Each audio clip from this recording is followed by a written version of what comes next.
Hello friends, खूप सारं स्वागत तुमचं आपल्या एका नवीन ब्लॉगमध्ये. तर मी आता जस्ट ब्लॉग चालू केला आहे आणि ॲक्च्युली कारण पण तसंच आहे. माव 2 मिनिट बेटा. तर आज येणार रिद्धी सिद्धीच्या स्कूलमध्ये प्रोग्राम आहे. 15 ऑगस्ट फॅन्सी ड्रेस कॉम्पिटिशन आहे. तर मग त्यांना ना रेडी करायचं आहे मला. तर म्हटलं चला तुमच्यासोबत पण शेअर करते. तर बघा मी कसं रेडी करते त्या, आणि खूप छान गेटअप होणार आहे. तर चला, ॲक्च्युली ना फक्त अर्धा तास आहे आता, आपल्याकडे वेळ कमी आहे. तर चला. तर मी इथे ना दोघांना तयारी करायला घेतलं होतं. तर आधी सिद्धीला तयार केलं, कारण की तिला थोडासा ना वेळ लागणार होता. झाशी राणीचा रोल तिला करायचा होता आणि स्पीच वगैरे पण त्यांच्याकडून मी तिला 2 दिवसापासून लर्न करून घेत होती. पण मुलांचं काय असतं ना, तर ते ऐन वेळेला स्टेजवर घाबरून जातात, बोलतच नाही. तर ॲक्च्युली ते स्पीच करायचं रेकॉर्ड करायचं माझ्याकडनं राहून गेलं, म्हणजे व्हिडिओ क्लिप शूट करायची. तर तिकडे नंतर रिद्धीची पण तयारी झाली होती थोडी. तर ती आझादपरी बनली होती आणि हिचं कॉस्ट्यूम हा रेडीमेडच होता, म्हणजे नऊवारीची साडी होती तर ती शिवून घेतलेली होती. तर त्याच्यानंतर तिला ती वेअर वगैरे केली. इथे रेडी आहे रिद्धी आणि सिद्धी दोघं. तर खूप लेट झालेलं होतं, ऑलरेडी 12:30 झाले होते आम्हाला. तर हा जो फेटा वगैरे होता तर ते आम्ही रेंटला आणलं होतं, म्हणजे रेंटने आणलं होतं, कारण की ते यूज होत नाही आणि मग ते बरं पडतं जरा पटकन. तर आणि हॅलो. तर रिद्धी सिद्धी रेडी झालं आहे आणि कशा दिसत आहे सांगा. थांबा मी दाखवते 2 मिनटं. चल का, हे बघा रिद्धी सिद्धीचा पूर्ण लुक. त्यानंतर आम्ही दोघांना स्कूलला सोडायला गेलो आणि बरेच मुलं, म्हणजे सगळे लहान मुलं आहेत ना, इतके सुंदर सुंदर दिसत होते ना, खूप छान दिसत होते. तर छान छान पडून आले होते. तर हे बघा, ही रिद्धी सिद्धीची स्कूल आहे. तर आता जस्ट घरी आलो रिद्धी सिद्धीला स्कूलमध्ये सोडून.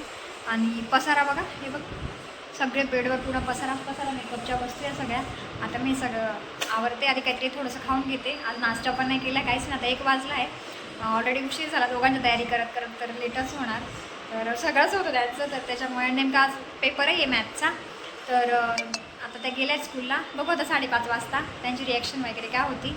आय होप त्याने जे स्पीच लर्न केलं आहे तर ते व्यवस्थित देत आहेत की नाही, आता काय माहिती, ते घाबरून जातात मुलं लहान. तर चला बाय, बोलते तुमच्यासोबत. त्यानंतर घरी आल्यानंतर मी हा सगळा मेकअपचा पसारा जो बेडवर पडलेला होता तर तो सगळा आधी ठेवून दिला. तर ते आता इतका वेळ नव्हता ते व्यवस्थित सामान सेट करून ठेवायला. आणि जेवण पण बाकी होतं आमचं, तर दोघांचं जेवण, मग स्वयंपाक पण बनवायचा होता. मग मी असंच ठेवून दिलं, म्हटलं जेव्हा वेळ असेल तेव्हा मला ते नंतर मी सेट करेल. तर त्याच्यानंतर आम्ही जेवण वगैरे केलं. आणि ना हे बरं पडतं, पाउचेस वगैरे असले ना सामान. तर पण रिद्धी सिद्धी घरी असल्या का, म्हणजे स्कूलला सुट्टी वगैरे असली का, तर ते हे मेकअपच खेळत बसत. त्यांना ते खेळायला खूप आवडतं. त्याच्यामुळे ना ते एकही वस्तू व्यवस्थित आणि जागच्या जागी राहत नाही. आणि ते माझे अवतार बघा, म्हणजे मला ना तयारी करायला वेळच मिळत नाही, इतकी घाई होऊन जाते ना. 2 मुली, त्यांच्या तयारी, स्कूलचं सगळं बघायला. तर प्लीज माझ्या अवताराकडे इग्नोर करा. तर इकडे नंतर हॅलो. तर आता रिद्धी सिद्धी ना स्कूलवरून आलेलं आहे. काय खाते माव, चॉकी? तर आहे ना, कसं वाटलं स्कूलमध्ये? तर आता जस्ट आल्या आणि खूप थकल्या आज, टिफिन पण नाही खाल्ला आणि तलवार. तर मजा वाटली का माव? छान वाटलं. तुझे फ्रेंड्स कोण कोण होतं का? जय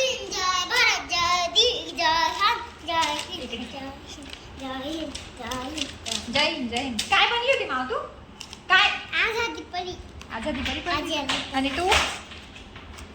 आझादी परी. हो ना. चलो बाय.